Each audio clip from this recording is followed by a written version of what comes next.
Olá, muito boa tarde. O programa da Igreja Católica dá-lhe hoje a conhecer temas da doutrina social da Igreja relevantes no contexto socioeconómico da atualidade. Será daqui a pouco quando conversarmos com Manuela Silva. Antes mostramos-lhe alguns acontecimentos que marcam a atualidade religiosa. E o destaque vai para as celebrações pascais, presididas este ano pela primeira vez pelo Papa Francisco em Roma.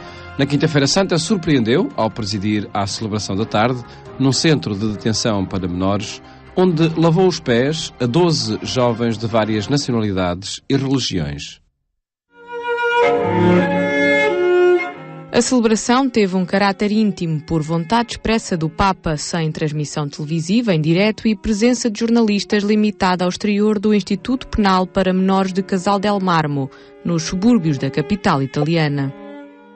O Papa convidou os presentes a ajudarem-se mutuamente e desafiou todos a questionarem-se se estão verdadeiramente dispostos a servir, a ajudar o outro. A escolha do local da missa foi explicada pela Santa Sé como uma continuação do ministério como arcebispo de Buenos Aires do cardeal Bergoglio, hoje o Papa Francisco, que costumava celebrar numa prisão ou num hospital ou em casas para pobres ou pessoas marginalizadas. A celebração contou com a participação de 46 jovens dos 14 aos 21 anos, incluindo 11 raparigas que proferiram as leituras da cerimónia. O Papa lavou os pés a 12 deles, incluindo 2 raparigas, escolhidos entre várias nacionalidades e confissões religiosas. Nesse dia, logo pela manhã, o Papa presidiu pela primeira vez a missa crismal no Vaticano, que reuniu cerca de 1.600 membros do clero, e pediu que os padres estejam próximos do povo, em particular nas periferias humanas.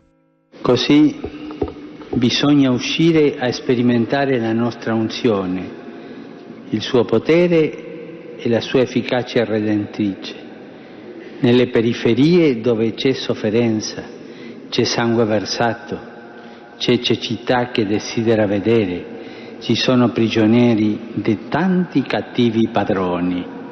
A cerimónia, que se repetiu nas catedrais de todo o mundo, incluiu a bênção dos óleos dos catecúmenos e dos enfermos e consagrado o óleo do crisma, utilizado na celebração de vários sacramentos. Il Signore lo dirà chiaramente, la sua unzione è per i poveri, per i prigionieri, per i malati e per quelli che sono tristi e soli.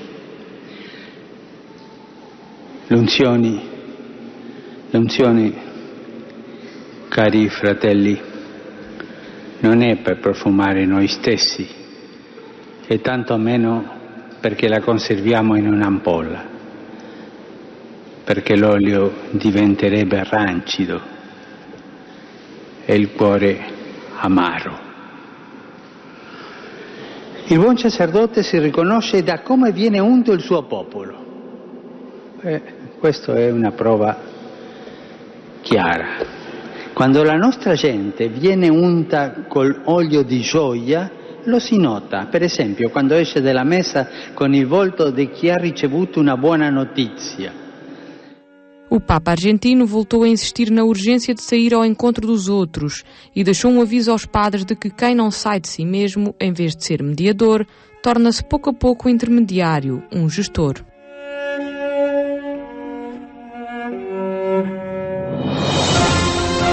O pontificado do Papa Francisco vai criando cada vez mais expectativas. Rocha Paris, antigo embaixador de Portugal junto da Santa Sé, manifestou ao programa Eclésia o que espera para o futuro próximo na Igreja Católica.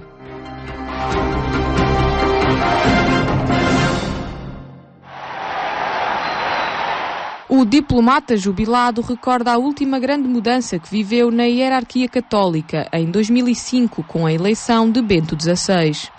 Na altura da eleição de Josef Ratzinger, Rocha Paris coordenava as relações de Portugal com a Santa Sé há cerca de um ano e guarda na memória acontecimentos que não se repetem com facilidade. São momentos em que se vivem protocolos e ocasiões que não se repetem com grande facilidade, como por exemplo Roma estar praticamente parada, com o trânsito totalmente, as ruas sem trânsito, o que em relação ao dia-a-dia normal não é de todo possível imaginar. Acontecimentos muito semelhantes aos da eleição recente do Papa Francisco. Com mais de 40 anos de carreira diplomática, o antigo representante nacional junto da Santa Sé olha para a figura do Papa como uma figura de grande influência no mundo, que tem grandes desafios pela frente. Creio que o Santo Padre, o desafio que terá é de continuar a dirigir a Igreja Católica de maneira a que ela possa responder aos desafios que lhe são postos na sociedade atual e que, como todos nós sabemos, são muitos. E depois, do ponto de vista, digamos, humano, material, de Estado, cidade-Estado do Vaticano, são problemas de administração daquela realidade e que têm que ver com o que lá se passa enquanto cidade-Estado e que tem que ver com aspectos relacionados com a gestão diária de tudo isso, com dinheiros, com bancos, com todos esses aspectos que caracterizam a vida de um Estado normal, embora aquele seja muito pequenino. Depois de ter sido substituído em 2010 no cargo de embaixador, João Rocha Pares assumiu em 2011 a presidência da Delegação da República Portuguesa na Comissão Paritária que regula a cooperação entre Portugal e a Santa Sé. Neste momento concreto, estamos a tratar de pequenos pormenores relacionados, por exemplo, com a Sociedade dos Hotéis de Bom Jesus de Braga, que tem um pequeno diferendo com a administração lá a respeito de um problema pontual. Tratamos naturalmente da questão dos feriados, quando se levantou o problema de não anular, mas transferir para o domingo seguinte duas festividades religiosas que caíssem em dias laborais. A Comissão Paritária reúne cerca de 6 vezes por ano e tem como principal responsabilidade zelar pela boa execução da concordata. A formação dos jornalistas e a aposta nas novas plataformas são os principais desafios para a sustentabilidade das publicações de inspiração cristã, um tema que marcou a última Assembleia da Associação que as representa.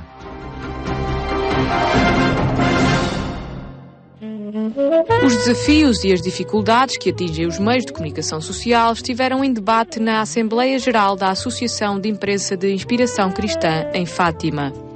Em tempos difíceis, as competências humanas têm mais do que nunca de ser valorizadas e melhoradas. Defendo que estas competências devem passar por uma clara formação profissional, mas também ao mesmo tempo por uma adesão crente. Ou seja, eu quero que na comunicação social da Igreja haja jornalistas profissionais e jornalistas católicos. Para tal, a Associação de Imprensa de Inspiração Cristã pode ter um papel fundamental. Pode ajudar discutindo junto dos poderes as próprias questões da sustentabilidade e pode ajudar inclusive naqueles que tiverem maior dificuldade em suportar os seus próprios meios, também refletir sobre a conveniência de, num caso ou noutro, haver fusões de títulos. A renovação do público-alvo desta imprensa é outro dos desafios atuais. Para chegar aos mais jovens há que ter conteúdos de qualidade, mas também apelativos, que acompanhem a realidade tecnológica. As novas gerações estão nas redes sociais, estão na internet. Não quer dizer... Há quem diga que elas que leem, têm pouca capacidade de leitura no sentido de dedicarem pouco tempo. Mas estas reportagens multimédia que envolvem os sentidos, que têm som, têm imagem, que são feitas... São histórias que envolvem o utilizador e interessam às pessoas. As multiplataformas de comunicação que invadem o dia-a-dia de cada um são um desafio para os jornais regionais. Mas muitas das publicações não conseguem manter-se atualizadas e estar presentes quer na internet, quer nas plataformas móveis. Temos conteúdos de qualidade, precisamos de investir neles. Portanto, o panorama neste setor, se não há muitos conteúdos de qualidade na web neste momento, é acima de tudo porque falamos de redações pequenas. Apesar disso, é importante que a imprensa de inspiração cristã siga o seu público-alvo, fazendo por isso um esforço para estar presente nas plataformas que este segue. Para tal, a criação de parcerias e a implantação de um trabalho em rede entre os vários meios de comunicação poderá ser uma boa solução. Notícias que pode acompanhar em agência.eclesia.pt, o portal de informação religiosa em atualização permanente. Agora divulgamos temáticas da doutrina social da Igreja.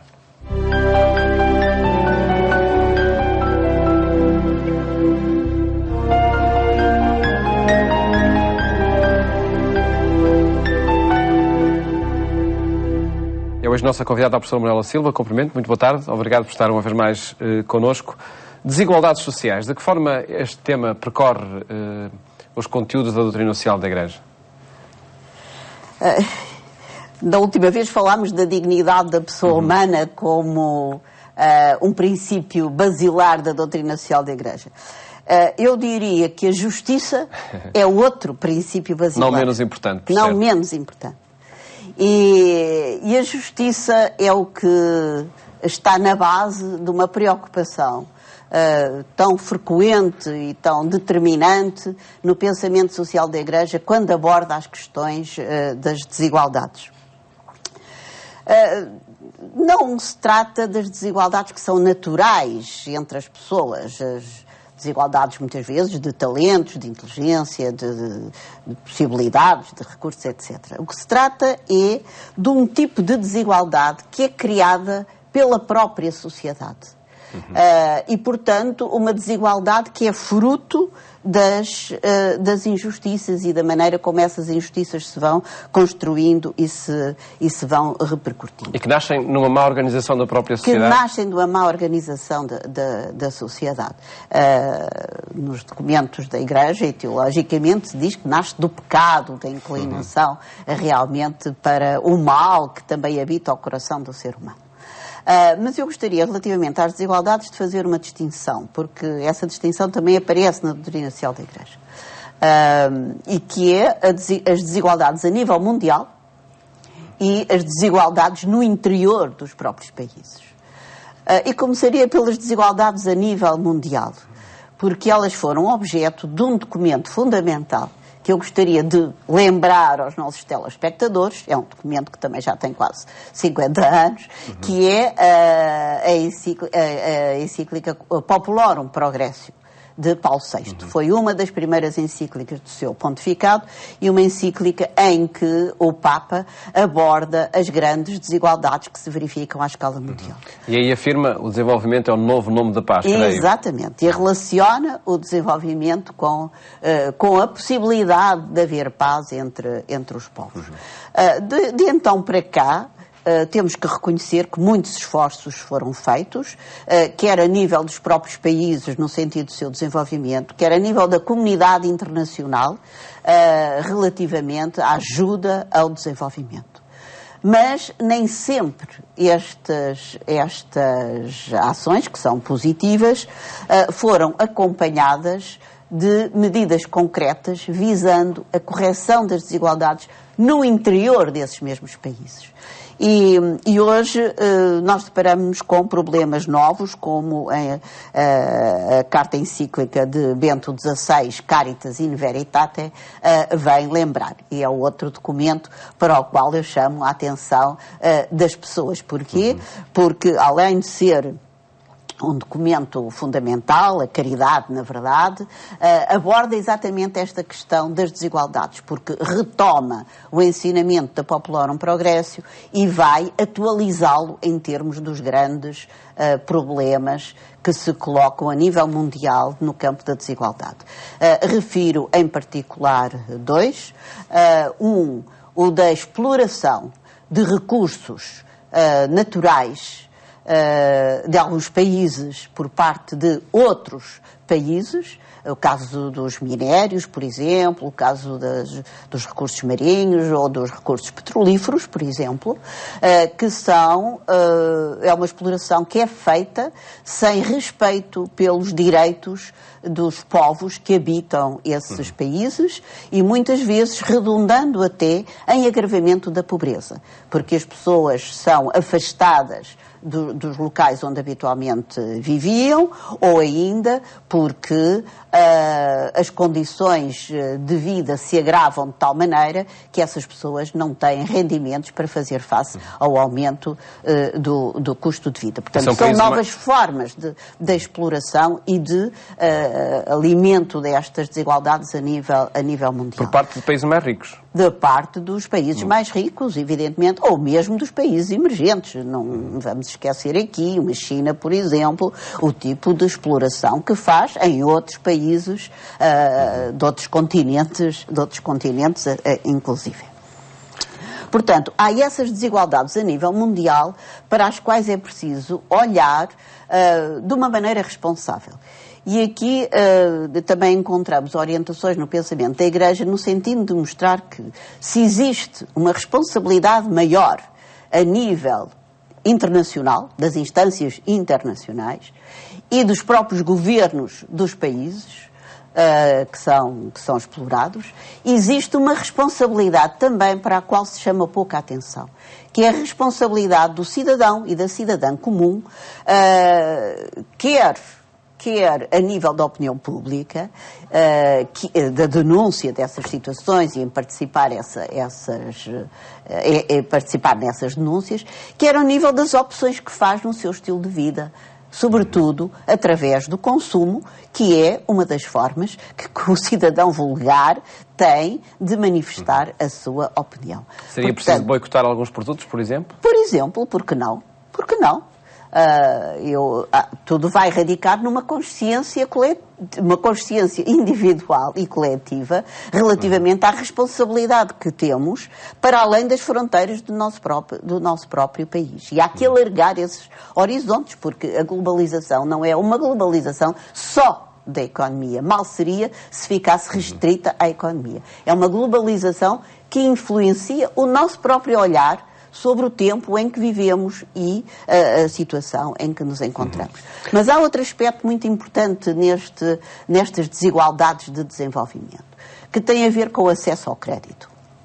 O acesso ao crédito não respeita as necessidades verdadeiras dos povos. Antes está condicionado e orientado por aquilo que é um princípio especulativo de lucro. E também sobre isso nós encontramos denúncia neste texto, em particular na Caritas in Veritate, e é hoje uma questão muito importante.